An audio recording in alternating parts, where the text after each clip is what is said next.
farzandingizni sochini hech qachon yoshligida piska bilan yoki britva bilan mutlaqo olmang.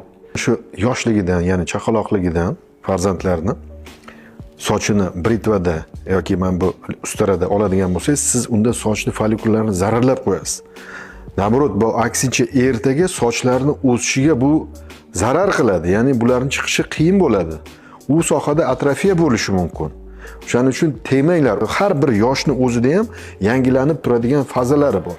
Ya'ni chaqaloqlarda u sochlar doimiy soch emas.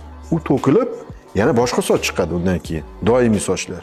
Xuddi mana tishlarni ham har xil tishlar bo'ladi-yu, tug'ilganda u keyin tushadi, keyin sekin-sekin aql tishlar mana 25 yoshda chiqadi. Xuddi shunaqa sochlarni ham o'zini ham chiqadigan vaqti bor.